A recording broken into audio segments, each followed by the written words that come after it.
Hello again, it's me, Casey, and welcome to Season 3 of Steamy Stories, the podcast where bromance becomes bromosexual. Before I begin, I wanted to thank you all for commenting, reviewing, and sharing this podcast with your friends on social media. We've become quite the sensation because of you, and we appreciate the help getting the word out about us. Now, let's get right to it with the Muscular Mechanic.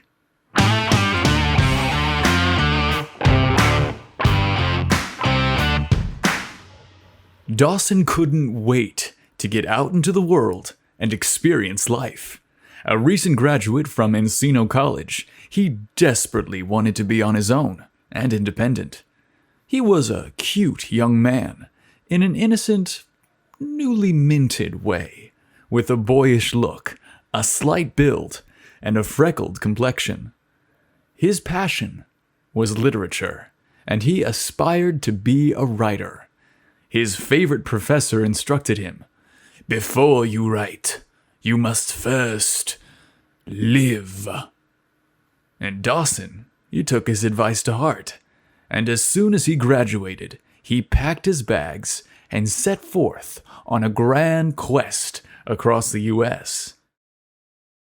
A quick set of goodbyes to family and friends, and he headed out of California, eastward, so that he could experience America.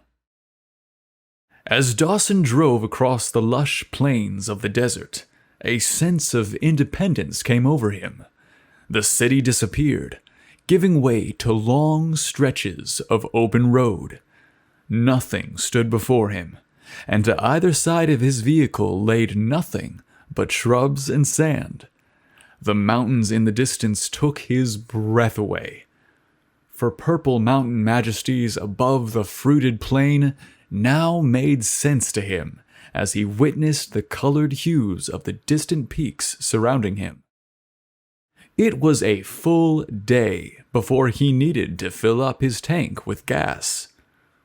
Wow, these hybrid cars go quite a long time without refueling, he thought. In the distance stood a small filling station, a diner, and a garage.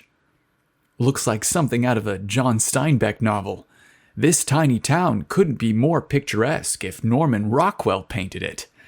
He chuckled to himself as he pulled off the road. The gas station was sparse, with only a smattering of 16-wheelers refueling.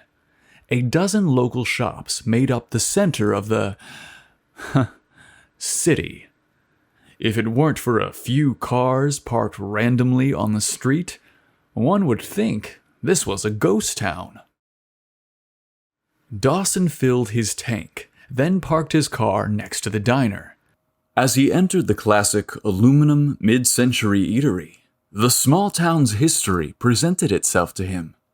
Faded framed photos of the area and the locals who lived there hung from the walls in various, slightly crooked positions. "Welcome. Menu's in front of you. Have a seat, and I'll be back to get your order," said the salty, middle-aged waitress as she attended to the only other patron in the establishment. As Dawson looked over the oversized laminated menu, his eyes wandered over to the man the waitress was serving. He couldn't help but be captivated by the pair of locals who exchanged familiar pleasantries. It was apparent that they had been friends for a while. The waitress looked as if she lived a long, tired, hard life. The other patron told a very different story. He was a strapping fellow in his early 30s and ruggedly handsome. He wore old jeans and a surprisingly tight white tank top that showed off his large, imposing arms. His long, wavy hair and thick beard perfectly framed his attractive face. Dawson tried not to stare, but he found it almost impossible to keep his eyes off of this sexy, sizable stranger. "Have you decided what you'd like, son?" she asked as she approached with her notepad poised. Dawson chuckled as he thought, "Yes, and he's sitting right over there." As clever as Dawson thought he was at disguising his interest in the man at the far end of the counter, the salty waitress couldn't help but offer up some information about the other patron dining in the establishment. "Shame you're driving that fancy car. Leo over there is our resident mechanic. Wouldn't be the worst luck if you broke down in these parts," she said with a wry smile and a wink.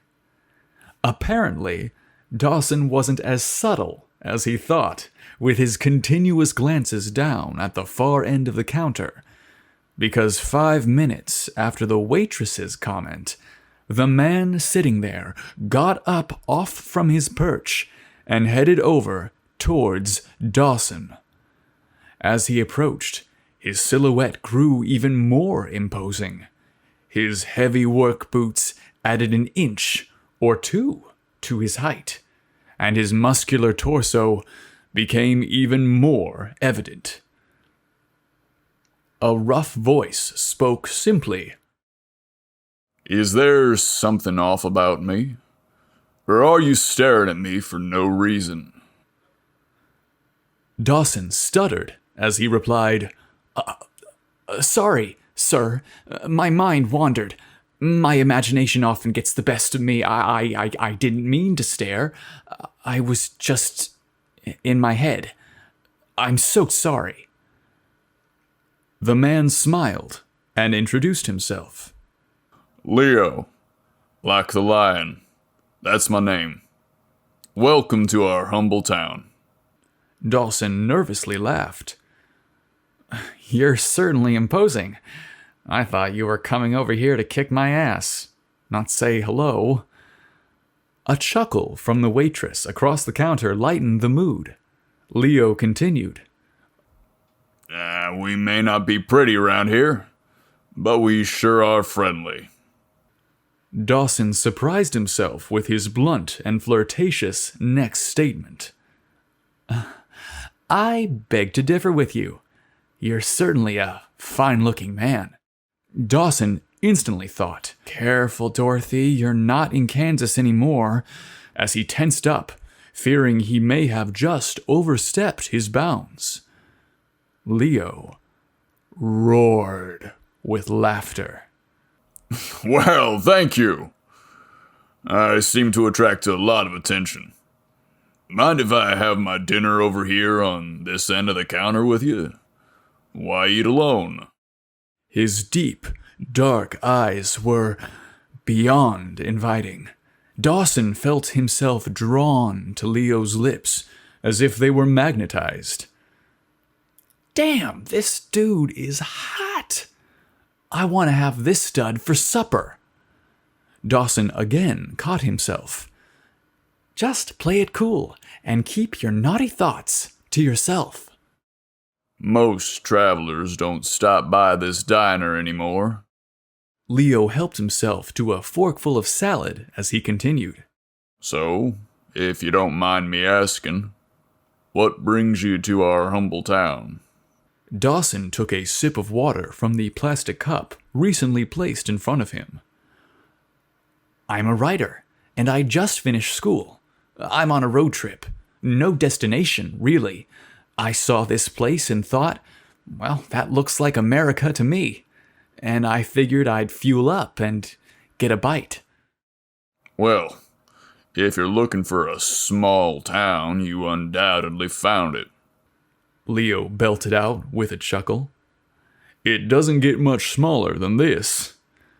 Perhaps you'll permit me to show you some of the local sights after we eat? It's the least I could do for a young Hemingway." "Yes, please.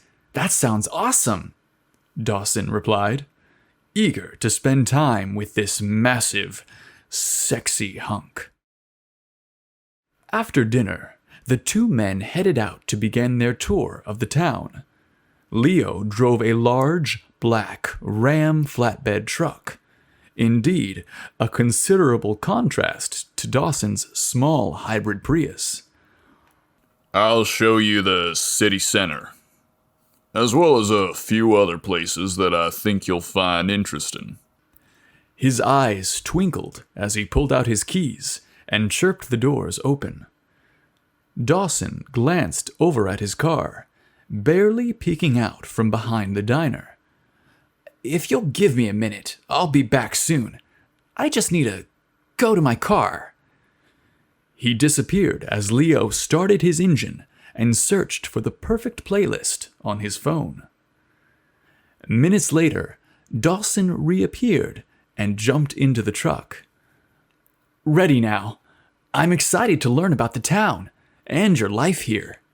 It may not be much, considering what you're used to in the city, but I think you'll enjoy it.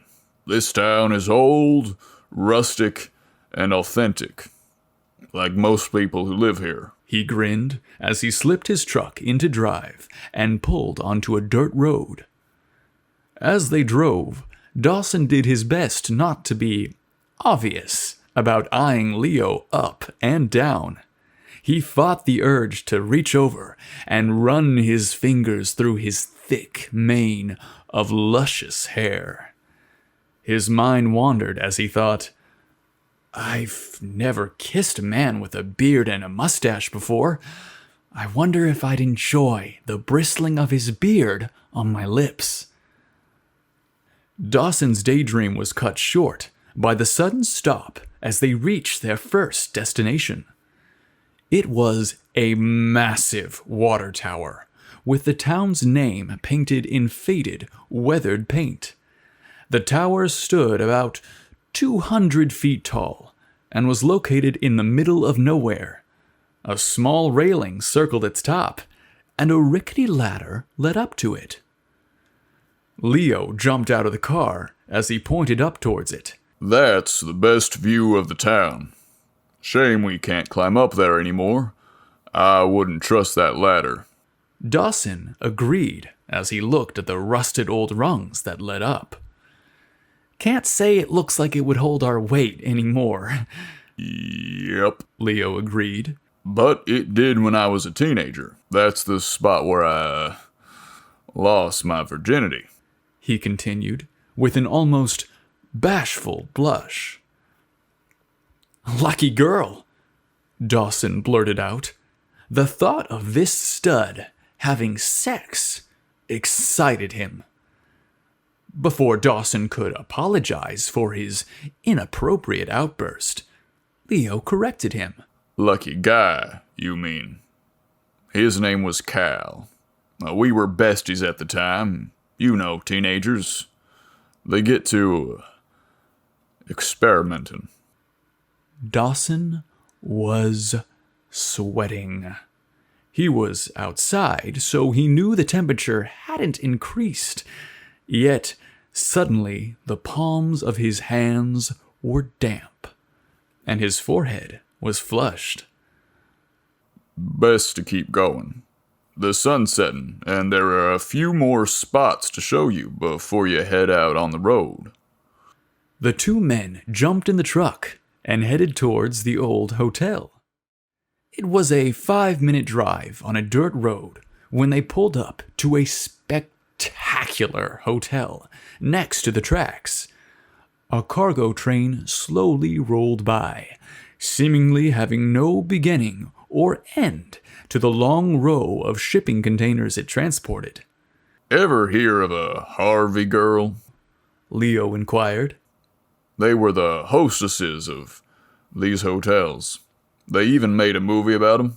Well, this was one of Fred Harvey's flagship hotels. Sadly, it recently shut down for good. The hotel was unusually grand for its location, and was ornately beautiful.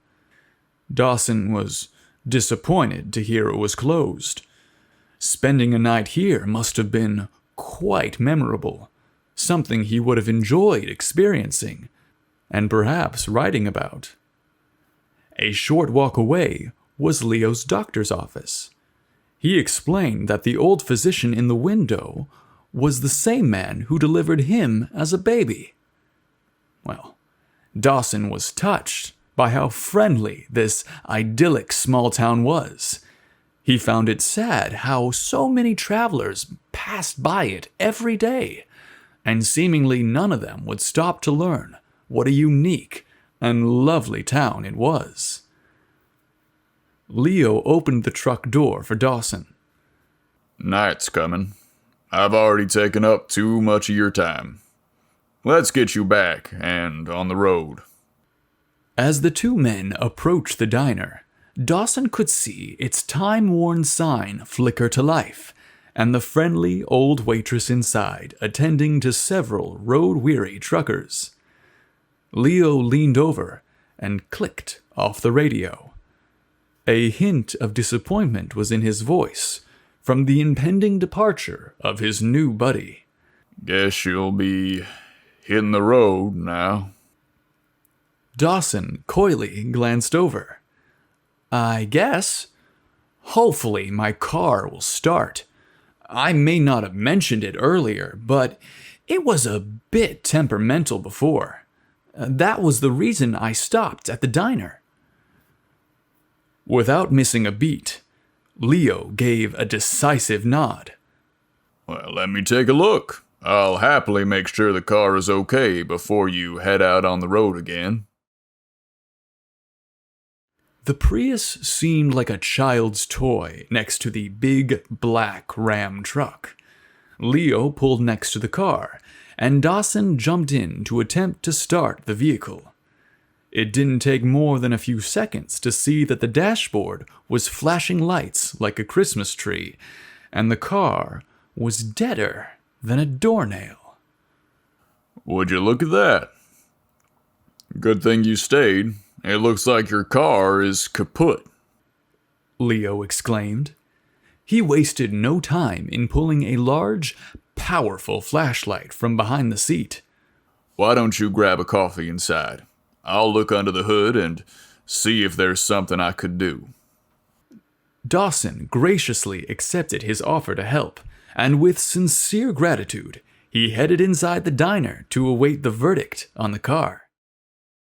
After several quarters invested in the jukebox, and a cup of coffee that was stronger than he had hoped it would be, Leo waved at Dawson from outside to join him. He had isolated the problem, and wanted to show him his findings. Dawson looked at the waitress so that he could pay his tab, but the waitress returned his gaze with a smile. Don't sweat the coffee. It's on me. Go see what he's got to say about your car. An appreciative smile was all the waitress needed from Dawson as she winked in return.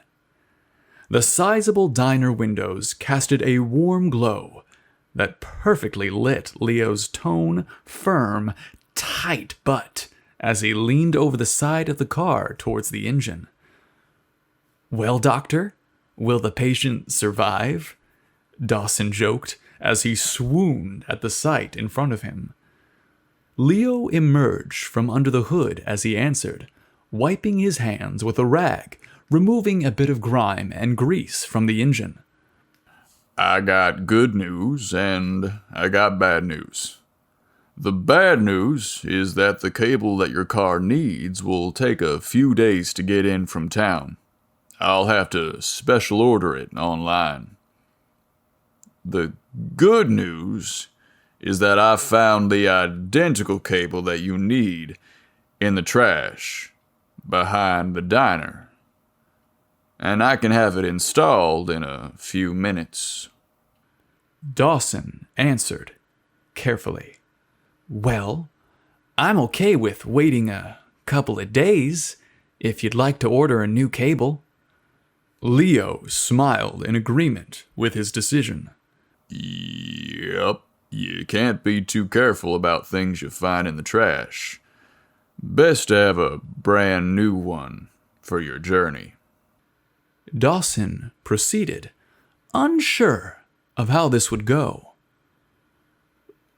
Now the problem of where to stay. Well, it's a shame that beautiful hotel is no longer open. Leo again wasted no time in his reply. Well, with that hotel gone, there's pretty much nothing around here for miles. I can't let you sleep in your car. That certainly wouldn't be neighborly of me.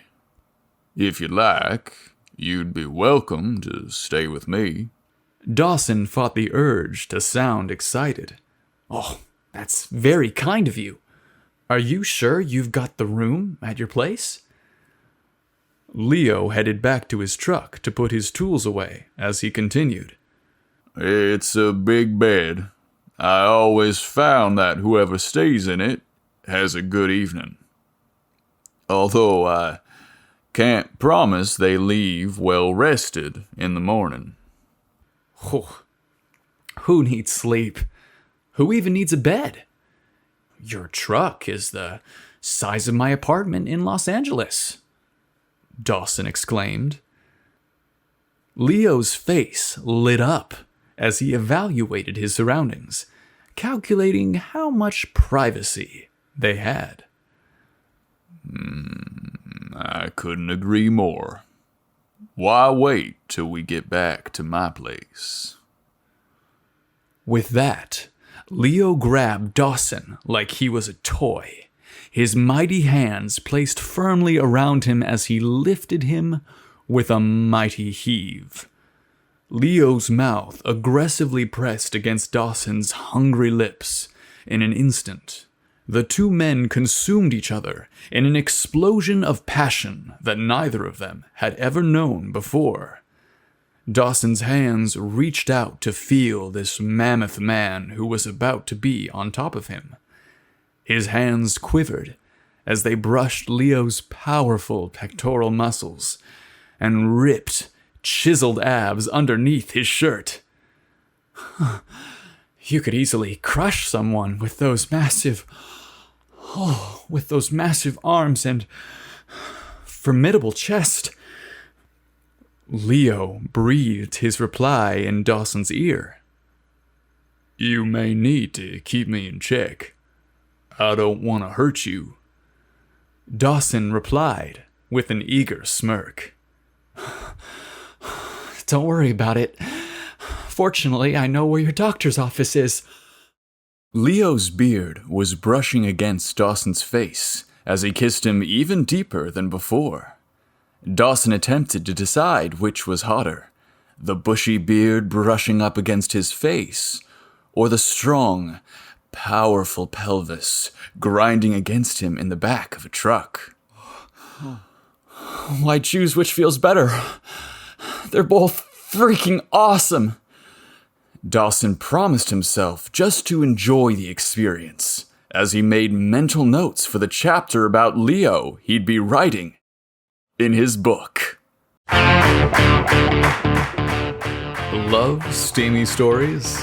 Then share it with your friends and write a review. Word of mouth goes a long way in helping the show find sponsors and a bigger audience of listeners. Steamy Stories is part of the Steam Room Stories universe, and that means we have movies, books, and other great shows you may enjoy. Just go to steamystoriespodcast.com to see all the sultry, sexy stories we create for you to enjoy. Later, bro.